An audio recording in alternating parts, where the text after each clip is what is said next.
Hello, everyone, and welcome to episode 96 of Two Amazon Sellers and a Microphone, brought to you by Celozo. Today, Chris and I are very excited to have Jim Mann from Thrasio on with us. Man, a lot of talk about Thrasio right now. We're excited to have you guys on and what you guys are doing. Jim, how are you doing? I'm fantastic. Good to be here, guys. Glad to have you. You're coming from London, so it's a little sunny London. Yeah, it's not sunny today, but yeah, North London. Very nice. Very nice. Well, thanks for coming on. We've got so many questions and so many things to talk about in this space right now with what's going on. But before we dive into everything, let's just get a little background on you. You want to give us sort of your story, how you got into the space, and how you got connected with Thrasio? Yeah, I mean, it should be three sellers and a microphone. So I love it. I started selling in 2013, 14. I went full time. I built a multi-seven-figure travel brand. I got up to seven figures in a year and a half. It was probably the sweet spot, you know, when a lot of people were piling into the FBA model. I bought the course Amazing Selling Machine. I followed the over-the-shoulder stuff and threw some stuff up. It sold. I'm like, wow, this is real, and it just went from there. I don't think I could put much skill behind it. I think I was lucky. I had some good teachers in the name of the ASM guys, and that was it. And from then on, it was masterminds, geeking out, going to meetups, webinars, and as we all done, just taught myself how to succeed on Amazon. So fast forward to 2020, I got hit by COVID, but I was one of the guys in the wrong category when COVID. I was in travel. So whilst I was watching all my buddies kind of 3-4x their business last year, mine tanked 90% at 4 weeks. And I decided to give the brand some friends that are brand managers. I didn't really enjoy operating Amazon anymore. I didn't have the fight in me. I was a bit tired. I knew Stephanie, who's the CEO at Thrasio, and she was in a mastermind with me, NDS, $1 million seller mastermind. And I said, look, Steph, my business has gone down the toilet. You guys are flying. I don't know that much about acquisitions, but I used to work in consulting. I know FBA pretty well. I've lived in it since 2014. And so one thing led to another. I've ended up joining as director of acquisitions. And I'm now gone from selling on Amazon to sort of buying Amazon seller to Amazon acquirer. Yeah. It's really fascinating, and I want to get back to a little bit more of your story too, because that resonates with me in a lot of ways. What you were talking about, you, me, and Chris all started around the same time. That was right. It's interesting how many people we talked to got their start right around that 2014 time, and had really good success with it. And I want to go back to your story, but it's fascinating how the emergence of Thrasio completely changed my mindset of what my end goal was with my business. I think all of us started when we started our businesses. It was like, this is our way to maybe potentially quit our jobs. It's a side hustle. Let's try to quit our jobs. But these, $1 million exits were not No. on our mind.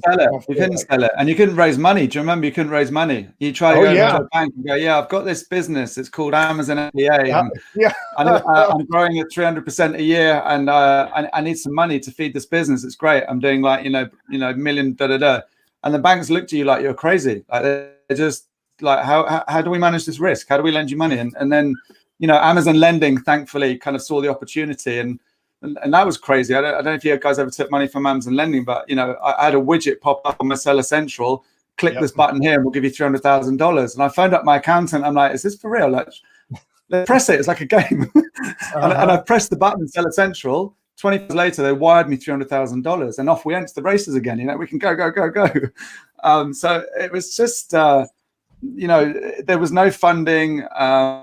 Certainly people weren't buying Amazon brands in 2015, 16. I think, 101 Commerce, were they in 2016? Richard sort of thought this idea about buying 101 brands, putting them together, and then he had 101 million profitable revenue e-commerce business. So, I think, when we started right through till 2017, 18, the idea of selling an FBA brand was pretty alien to most people. And now that's the end goal. I think a lot of people are now seeing people exit for millions. and they start this business with, okay, I'm going to run it for 24 months, get the profitable, and then just flip it over and sell it to aggregators like yourself. So we're buying brands that started in 2017, 18, and they're exiting 10, 20, 30 million dollars in 2 years. It's crazy. You guys are obviously the big boys in the space. I mean, Thrasio is a huge aggregator. And like when we started doing this, we're like, we got to get somebody like from Thrasio on here because we're hearing it. Obviously, we're in the space, and there's more aggregators popping up. I swear, there's another one every day that pops up.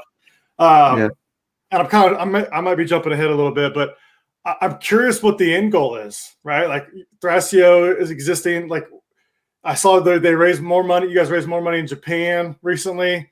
There's more and more, like I swear every week there's a new headline. Thrasio raises millions. Thrasio does this. Like what's the end goal? Where's this going? Yeah, I mean, look, if we from the beginning, I think it was just, does this thing work? And then you build a team and you start building tech and efficiencies and data, and you fast forward now and we're 1,000 people. It's crazy. Wow. We had 40 people start on Monday last week. The speed of growth in the organization is insane. And what comes with that is depth and breadth of capability. So, we've got Casey now as head of SEO, one of the best guys in, with his brain, he keeps warm under that hat of his. We've got a massive team of creative. We've got Instagram, Snapchat, Google, Facebook, TikTok, traffic experts. We've got a retail team taking brands into retail. We've got a direct-to-consumer team now driving about 20% of revenue on branded sites. We've got a massive supply chain engine who are within that. We've got product design and development, and obviously we've got buying power. That means that we can get stuff on the water and into the warehouses probably cheaper than most people are able to. And all of that drives massive profitable growth on the brands we buy. That's where we're at today. Where do we want to be in 2 years, 3 years, 5 years? I mean, Josh and Carlos have put the statement out, and everyone's saying the same thing and the same narrative. Like right now, we are becoming one of the biggest operators on Amazon and getting pretty good on direct to consumer and other channels as well.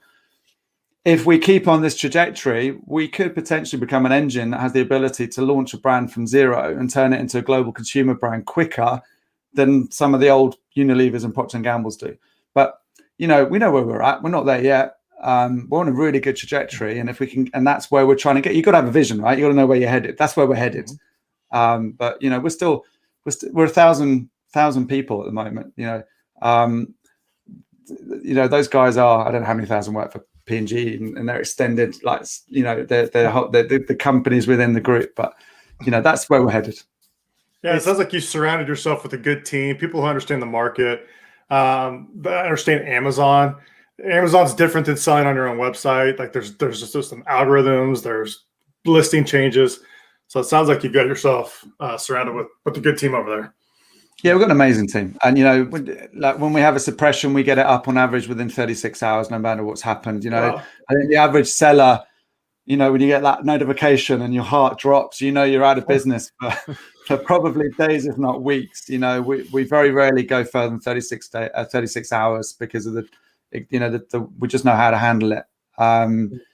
The data we've got from 18,000 SKUs, and the data team analyzing all of that coming in from the algorithm, we probably know more about the algorithm than anyone else operating on Amazon now. So we know how to launch, how to rank, what's working in certain categories, what isn't.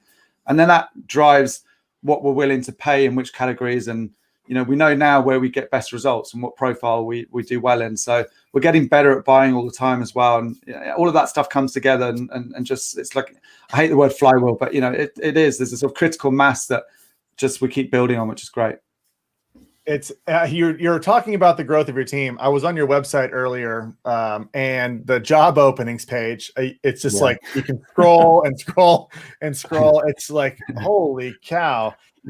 They're growing so fast. But I want to take a step back to your journey, because I told you it resonated with me. And I think the emergence of Thrasio and other aggregators has maybe changed the options for people that are starting to sell, because you mentioned that you quickly grew your business, and then you sort of had like it started to, there was issues that happened. And when you're a single seller, and you've got this thing, it can grow rapidly. Like same thing happened to Chris and myself. Our businesses grew rapidly, but you're at the mercy of what one bad thing happening, and it can really harm you. A competitor comes in, or you get suppressed, or any of that, and it can sort of take your energy or the wind out of your sails quickly.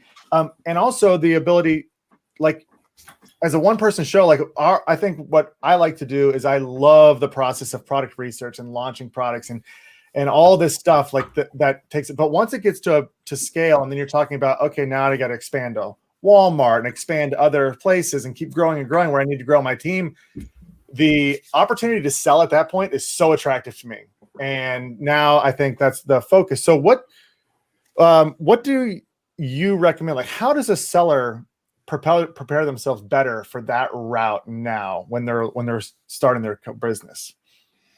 I think like most businesses are being valued on their trailing 12 months SDE or profit. And so it's really hard to do 10 product launches in a year and finish that year with nice profit numbers because you're in kind of growth phase. So I think if you're thinking about putting a date on selling, try and put the trailing 12 months leading up to that date make it as profitable as possible, because it might seem not very intuitive, but most people buying Amazon businesses are valuing based on the trailing 12 months performance, not the future potential. So that's a really common disappointment. People are like, I've just tripled my revenue in the last 12 months, and it's going to keep on that trajectory. My business must be worth that. It's like, well, you've actually not made any money this year. You are on a really good trajectory, but right now you're not making money. So that's probably one thing. It's just really focus on your trailing 12 months profitability. Go on, Dustin, you can say something. Yeah, that's interesting. So, if you're developing your brand and you're trying to continuously launch products, obviously you're reinvesting your profits. So that kind of takes away that trailing 12 months. So sometimes smaller product segment, laser focused on it and get it profitable is a better approach. It depends how you like. It depends on the category, right? But for some categories to launch and rank, you have to do it initially at the expense of profit, because you're just getting traction, right? You're getting at that honeymoon period, and you're looking at conversion rather than profitability. And so if you're launching a couple of products a year and that's a small percentage of your overall revenue, that doesn't really hit your SDE that much. But if you're really aggressive, and there are people who are really aggressive and they're launching a product every month, that's when you have that kind of moment where you go, like, my business is on an amazing trajectory, but my SDE doesn't look great. And that's the one thing I'd say, look, just really focus on your SDE before you go to market, because you'll get the best price. Interesting. That's good to hear. I like that you broke that down, because that's kind of where I think Dustin and I are both at. We're both at that phase of, we know the potential and we know what we would want to, get rid of our business for, but we're like in launch phase. And so we're not very profitable because we're just launching product after product after product to bring that profitability up and to get a good set of SKUs. So I've thought about selling it, but I'm looking 12 months down the road. I know I have multiple SKUs coming out. I probably should hold off on that so my valuation's a little bit higher, because profitability is a little low. Yeah, it depends. Some guys manage to launch and then they just put it on the early reviewer program. They launch pretty much a retail product and they're off to the races.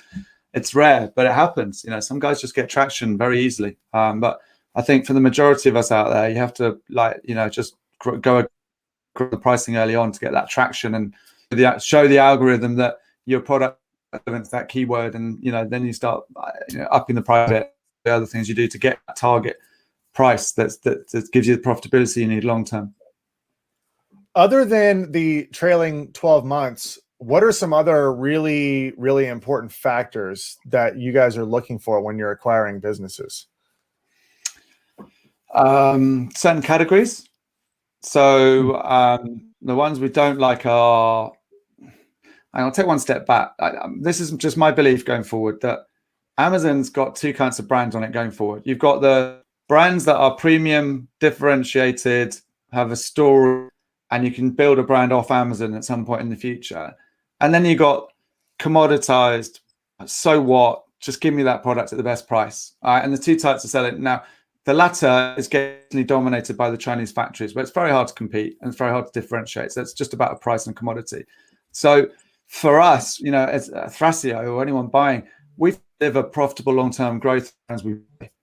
So we are not looking at the categories dominated by the Chinese. We avoid technology. We avoid stuff where there's obsolescence. So like an iPhone case updates every year.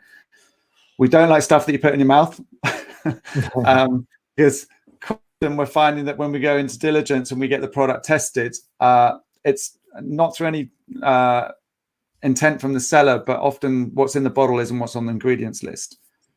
So that's pretty painful. And then you guys know that the subs category is aggressive for Black Cat, right? So there are certain categories where you're going into the ring with some pretty underhand players.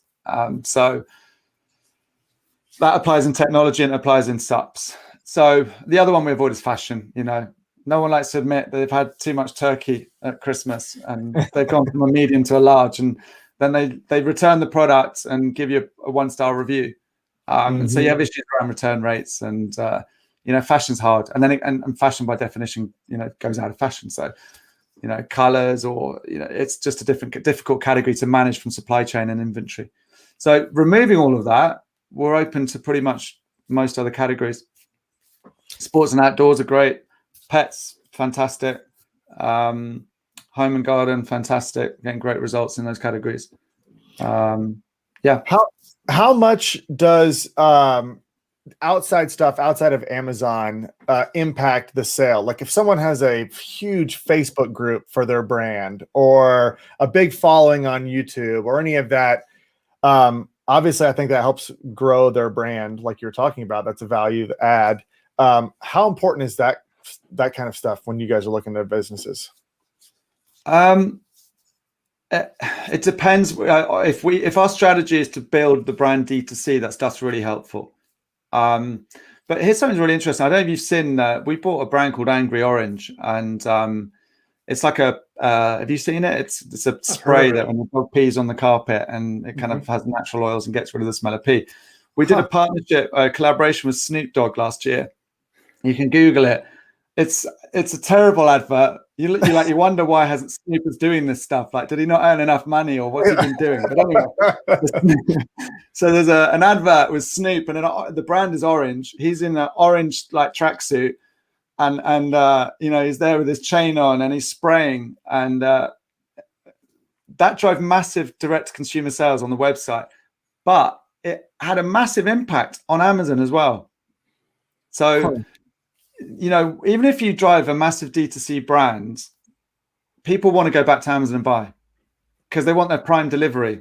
They don't want to have to create an account and put their credit card in again. So what's often happens is they'll see the advert, they'll have a look at the website, they'll buy into the brand story, and then they'll go back to Amazon and buy it and see if it's there. So off Amazon traffic or off Amazon brand building has a big halo effect on Amazon sales. It's amazing. Existing businesses that are more old school still haven't come around to that concept yet. So a lot of them who don't want to even be on Amazon, or feel like Amazon's this big beast, and they're like, oh, Amazon takes all this money. They don't realize that a huge majority of their customers are looking for them and wish they were on Amazon. 100%. That's changing though. Like before, it used to be find products that worked in retail and sell them online, right? Now, I was talking to one of the biggest distributors in Europe for tech brands, and someone, I can't remember who it was, but anyway, a few people have heard it recently, are saying they now look at what sells on Amazon to validate whether it's going to sell in retail. So big shift. Yeah, if it sells on Amazon, we'll put it in the stores. And it used to be 100% the other way around, right? It'd be like, oh, a retail brand has a good chance of surviving online. Now they're going, if it's surviving on Amazon, we'll stick it in our store here. Yeah, it's amazing what a launch pad Amazon has become. I mean, I used to tell back when we were starting, and your friends and family have no idea what you're doing when you're saying, oh, I sell on Amazon. I was like, well, imagine if I could walk into Walmart and just shove my products right on the middle shelf at eye level. Yeah. Like I can do that. Friends, I used to get the pity face when I started selling, when I was doing the ASM, and they're like, what are you doing? Oh, I sell on Amazon. And I could see people's face, right? I used to work in consulting, I had a professional job, And they were literally like, are you okay? Do you want me to buy you dinner? They had no idea that we were like doing millions of dollars on Amazon, had a great business. It's just this lack of awareness. Like in 2015, people had no idea. Now everyone's talking about Amazon now, right? But in 2015, it's like, are you selling some secondhand stuff like on eBay? What are you doing? Yeah, like, I know. Kind of add to that story. I had 2 pallets. So quick story. I had 2 pallets that were supposed to be shipped straight to Amazon yesterday. They ended up showing up at the UPS store, which doesn't have the capability to handle pallets. So I get to the UPS store and the guy's like, what are these boxes? What do you do here? I was like, oh, I sell on Amazon. He's like, I don't get it. So I had to describe to him, like, look, everybody you buy on Amazon is not Amazon. It's normally going to be somebody like me that's selling a product. And it just, you could see his face like, what? I got to look more into this. Yeah, it's amazing how many people still think when you buy on Amazon, it's Amazon they're buying the product off just a brand, and then so many people don't understand the whole third-party seller thing. No, not at all. In fact, I was just a totally different tangent. My son was on Amazon yesterday. I was watching him. He's looking for some new stuff for baseball. And I was watching him, and I mean, he clicked every ad. It was making my head hurt so bad. I was like, oh my gosh, you're just looking around and you're clicking every ad on here. But it showed the power of those places. Are you pitching Solozo here? Yes, I'm picturing my own advertising and like all these random clicks that are not obviously going to convert to sales. It was painful. But yeah, it is fascinating, the whole space and what it's doing. And so people still don't understand it. I mean, I think there's more awareness, but still less. And then again, now we're in this next phase of where now you can be a worldwide seller very easily in all marketplaces with your brand. And that brings me to a question of how attractive is that to you as a buyer? Is it better to have the opportunity to expand, or is it better if it's already expanded and that makes the company more valuable? Yeah, a bit of both, actually. So taking a brand that's already owns its category in EU 7 or 8 or whatever, plus US, if you've reached the ceiling of converting in that sort of keyword search universe, like we call it, your growth is limited in there because you've reached the ceiling of demand. So they're great brands, because the reason you'd look at that is because then you're going, well, we could then go into Walmart, Jet, and you start looking at direct to consumer and all that kind of stuff, and that's where the growth opportunity comes. If it's just a pure Amazon play and it's a leading brand in Europe and it has a review count that could port into the States and compete, and like a best-selling widget in the States has normally got about 3 to 5 times as many reviews as a best-selling widget in Europe. So it's quite hard sometimes to port the European widget into the US and win. But if you find brands that you can take from Europe to US, that's when you can 10x it easily and succeed. And for the US brands that are not yet in Europe, you're not going to 10x it just by going omnichannel in Europe, but you can get a pretty quick uplift. And then, for us personally, when we buy a brand, we have an objective of onboarding a brand and getting 15% uplift in sales in the first 90 days just through optimization. Casey, it starts off with the data team, then it goes to Casey's team. They work out the keyword universe and what we should be going for. Then the creative team build out the assets to talk to the keywords we're going for. The copywriters rewrite all the copy and start split testing the copy. The PPC team then start driving in all the campaigns around those keywords, and you put that all together. And in the first 90 days, every ASIN has an objective of a 15% uplift in sales. So, you can get significant growth on brands just by real focus and skill. That's crazy. That's insane. It is amazing. And I think it's on another tangent, you just summed up really well how much is involved in this business. I mean, to really succeed. And, and that's why, if you're a one-man show or a small team, outsourcing a lot of these things is critical early on, because it's impossible to manage your ads, manage your listings, split test everything, manage your inventory, suppliers, etc., and constantly stay up on what's going on. And it's really interesting to see that that's the way that it goes. When you get them, you're systematically going through all those aspects to get immediate improvement. Yeah. And then people, like, PPC, Amazon's moving towards pay to play blatantly, right? There's so little real estate now that's organic search return. So, you got to be good at PPC now. And then, you know, video ads are the ones that are getting the best conversion and return. So, you know, just creating loads of short little video ads, you know, that are good is hard for a solopreneur, let alone then having the ability to split test and look at conversion. I mean, you drive yourself mental. You're trying to do that, worry about inventory limits, supply chain. My containers are now 15 grand that were 3 grand 12 months ago. No doubt.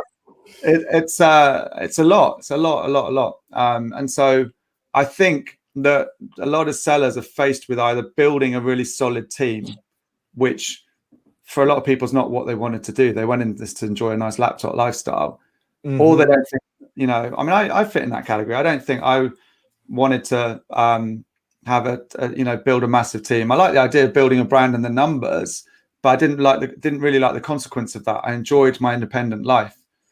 So, you know, if you throw all that together, and that normally is what pushes people to go, do you know what, now's a good time to get out. I'll tell you, it's so interesting you bring that up, because I think knowing what your personal goal is helpful. And so I'm big into like visualizing like where you want to go and trying to like manifest it and all that. And I know when I started, my vision was quitting my job. Like, and as soon as I did, I was like, success. But then you're like, oh, well, now I got to keep this growing, and then now I've got a whole brand new full-time job. And it's like, there's a lot. Chris, it's your fault. Yeah. But I get that. And so that's why I was talking about at the beginning, how this new evolution of what's going on in the Amazon space with aggregators like you, I think resets the mind frame of sellers of what they're actually doing. They're developing an asset to sell, an asset with value that they can exit and maintain that lifestyle. Because you see people now, they sell, start over again. Now they've got more money to start. Then they sell. Now they got more money to start. Yeah. And they continue to do that. And I think and they get better and smarter, and it's probably more valuable companies coming to you in that regard. But on a whole nother topic, PPC, let's talk about that for a second. How important is that in terms of what you guys are looking for when you buy? Is it good if it's really well built out and you don't have to do much? Or is it better if there's opportunities as well? So I can tell you that we normally end up spending more on PPC than most sellers do when they come in. But we're more confident to do that because of the data we've got, and we know that we can spend more on PPC and it will drive a higher level of organic sales. And so overall, we're driving increased profit. We're not just spending money for the sake of it. You know, I think what you guys do is critical. I think PPC is, and I'm not just saying this because we're on the show, I think PPC is pretty much your ability to select and source the right products at the right price, and your ability to manage your PPC, I reckon, are probably two of the most important things on Amazon now. So let's assume you do your product selection right. The next biggest thing you live and die by is your ability to manage PPC well. Let's assume you've got your right product. You've got your keyword universe 100% nailed. Your copy's right. Your static assets are optimized beautifully. The thing you can dial up or down profitably is your PPC. And it's getting harder, right? It's getting more and more competitive. Amazon keeps releasing more and more features, and they keep putting more and more paid search on the search result.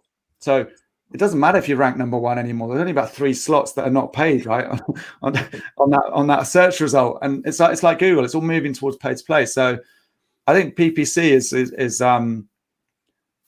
is either, you know, the opportunity or the nightmare, depending on whether you're any good at it or not. And a lot's changed, like, since we've both started. All of us have started. I mean, there's video now. I got displays, and it's a different mindset. I talk about this a lot, but it's a different mindset. Like Amazon ads and PPC is like an analytical. You're looking at the data. You're looking at spreadsheets. You're trying to figure out, should I raise my bid, lower my bid? Whereas product research, it's creative. Like, okay, I'm going to make a logo. I'm going to do this to a product. I'm going to add this to my packaging. And if you try to do that by yourself, you're being pulled one direction or the other. You got to try to figure out, I got to get rid of some of this. So you are right. You got to have a strategy for both of them. Like, do what you're good at. If you're really good at looking at spreadsheets and you like the data and you like to do all that stuff, focus on that. Yeah. So there's a lot moving. There's a lot of moving parts. Yeah. No, I enjoyed. I think like you guys, I enjoyed the kind of the hustle of trying to find the products and designing it and differentiating. And that was the thing that was exciting for me. I never enjoyed the PPC and looking at spreadsheets and pivot tables and analysis. That's the stuff that killed me. It made me want to cry. That was the first. That and my fractional CFO and my fractional CMO were my two things that just they took over inventory management, my numbers, my PPC, and that allowed me to do the bit I enjoyed, which was the kind of the product selection and design, all that kind of stuff. Yeah, we work and all day with PPC, and it's probably not our favorite thing. I mean, in terms of doing it manually, like doing it the way, but automating it is amazing. Chris, go ahead. You had your question. Yeah, I wanted to switch to a different topic, and it's about selling and letting go of the brand, because it's hard. It's hard to let that go, right? Like, we create these brands, we're selling these products, and then we either get approached by an aggregator or we go looking for an aggregator, and then the time comes to hand it over, say, here you go ahead and run with it. Like that's a hard, for me anyway, because I'm probably emotionally attached to it, but for me anyway, it's hard to let that go. How can if I sell my brand to Thrasio, and is that it? I'm done, and here you go, take it, or am I still involved somehow? It depends on the year you've had, right? Some people are like to take it away. But yeah, you're right. Most people are really emotionally attached to their brand. So they like the idea of money in the bank account. They like the idea of a bit more freedom and less stress, but they don't like the idea of giving up the brand to some strange aggregator machine thing. And they don't know what's going to happen to it. It's an emotional decision, I think, for many people. I talk to a lot of sellers, and we pass on a lot of the businesses we look at, but also a lot of guys I just go, say you're not there yet. Keep going 6 months, keep going a year. You've still got it in you. So early on in the conversation, I say the same to everyone. I say, look, people are either just give me a number, I'm out, and other people are I'm thinking about it.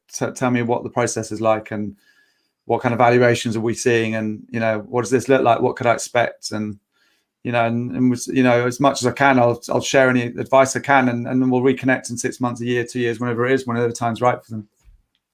Sounds nice. Yeah, I guess that's what keeps you separate from all the other aggregators out there. You got the team built, you got the infrastructure built, you got the knowledge. You guys have done this. I think you just passed 100 brands. I follow a guy on Instagram that I think you guys acquired him. He was your 100th guy. Or 100th seller. I'm sure you got more than 100 now. That was a month ago. Yes. So that's what's kind of nice. Is there a way for me to stay involved? Like, if I say, okay, I'll give you here it is now, but 12 months from now, do I get another cut on something? Yeah, Chris, sorry, I didn't answer your question. Most sellers don't stay involved in the business. And there's a period where we have to earn their trust to let go during diligence. And so, we sign a term sheet, go into diligence. There's a boring phase where you're looking at the numbers and we're verifying that everything in the profit and loss is true and the deal's good. And then supply chain come in, and because the most important thing to scale is can the factory or supply chain scale with us?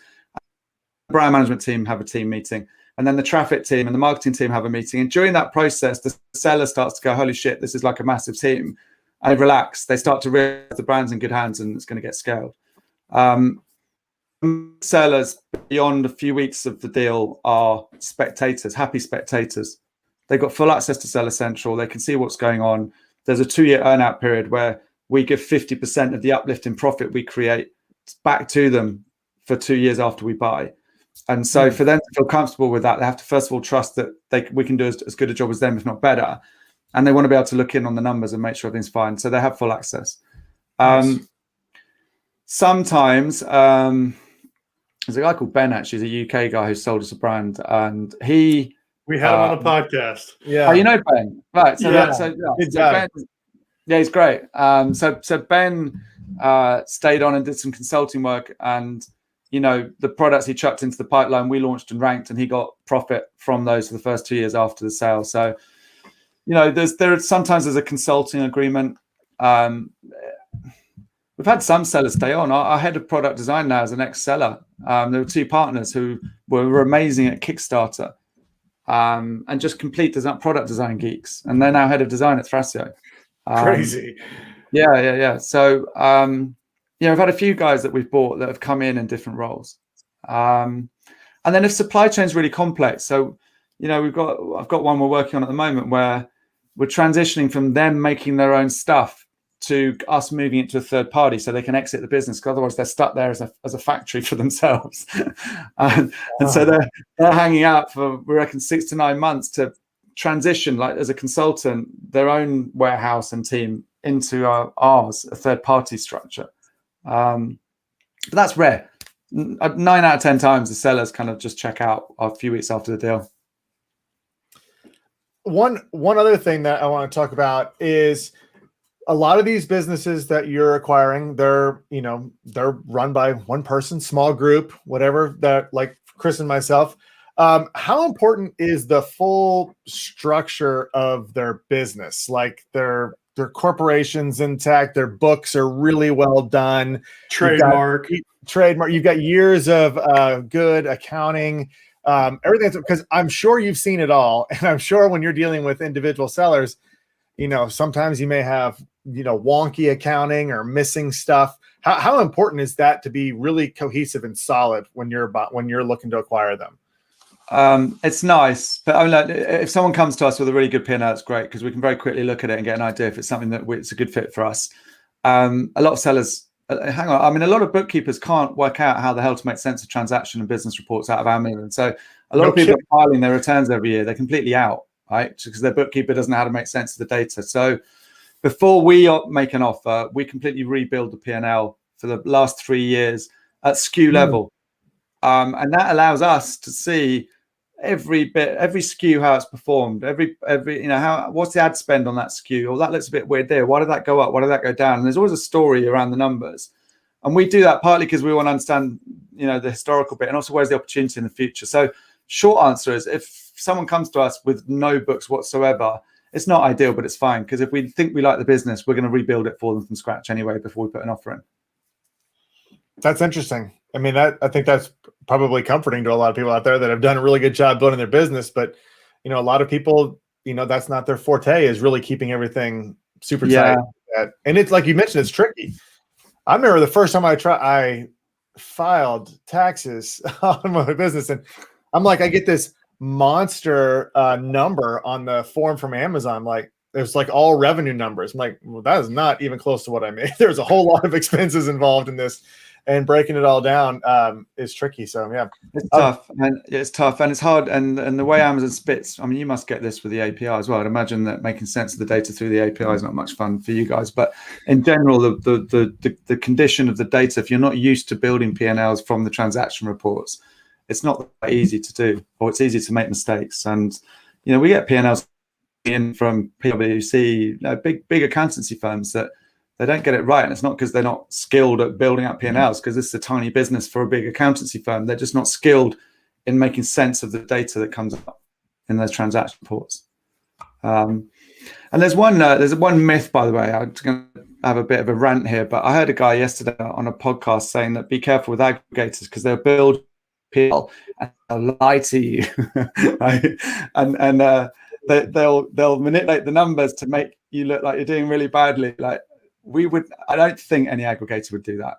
I don't think they would. I can tell you we wouldn't. And we even get P&Ls coming through brokers that are not that tight. So any business, before we buy it, we completely reconstruct their P&L for our own sanity, and it's an open book. We give it to the seller and we talk through it with the seller.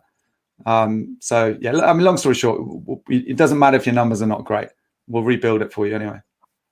And are you finding the sellers? Are you going out and like getting them, or are they coming to you? What's the breakdown there? Are more people coming to you, or are you going out there and sending cold emails? Because I'll admit, I get emails probably once or twice a week from an aggregator. Looking to buy. What's the breakdown? Bit of both. We're lucky, right? Everyone who's in our world and is thinking about selling has probably heard of Thrasio. So we get a lot of inbound, but we've still got a team of effectively biz dev guys who are looking for what look like the right profile businesses. And like you experienced when anyone else listening as a seller, that there's input. We're emailing people, we're doing podcasts. We're trying to put content out there to build a brand and awareness. But yeah, effectively, it's a sales organization as well, right? We only offer on about 20% max of what we see. But we want to get as many brands to look at as possible. We want to grow, and we're lucky. We've got massive funding and an amazing track record. So, touch wood, so far, we're growing at the speed that we're growing, and we're delivering the performance we're delivering. We can keep going. So we're hungry to do as many deals as possible, and that means that you do need to have a kind of a biz dev team out there knocking on people's doors. Yeah. I think it's exciting. I mean, I heard of you guys a long time ago from a podcast. And like I said, it changed my view on how everything is going. And I think that this is actually good all the way around. I mean, I think it's going to spur innovation. There's going to be a lot more people excited about developing products. It's going to make products better, safer, cheaper. You guys are going to be able to, it's going to be interesting to see how you guys grow. And I mean, Amazon's a beast. You guys are huge, but just like a tiny sliver of what's. Yeah, we're a little spot. We're a little sort of like itch. Yeah, which is amazing when you think about it. Just the scope of what they're doing. But I think it's a win-win-win all the way around, and it's really exciting. But so if anybody's out there listening right now and this is on their mind, they're either in the they're looking to sell or they're really ready. How do they get in touch with you or Thrasio? What's the steps they need to take to get the process started? I mean, if they want to speak to me directly, you can hit me up on LinkedIn, or my email is jim.mann with 2 N's at thras.io. So jim.mann with 2 N's at thras.io. The website, thras.io, or I'm on LinkedIn, Jim Mann with 2 N's. Well, that's awesome. That's find us pretty easily. I encourage anybody to do that. Anybody who's looking to sell, you guys are the real deal. I mean, they should be reaching out to you for sure. And we also need to get you to come back on periodically, because this landscape changes every 5 minutes. And it's fun to stay on top of what's going on, see what you guys are doing, see how we can be better sellers ourselves, see how we can be a more attractive asset for you guys in the future. I think it's all fun. So we'll definitely have you back on again. And we really appreciate you coming on today. And it's been a blast talking to you. And also, for everybody listening right now, if you like content like this, I encourage you to go to Solozo's page on Facebook, like the page, turn on notifications so you know when we go live. You can do the same thing on Solozo's YouTube channel. Make sure you subscribe to that. You'll see us live every day, and you can watch all of our podcast videos we've done in the past. And of course, whatever podcast platform you like to listen to, we are there. So subscribe and leave a review for us on the podcast so you can hear really cool people like Jim talk about the Amazon space. So Jim, thanks again so much for coming on. We really appreciate it, and we'll do it again soon. Thanks, guys. It's been great. Have a good one.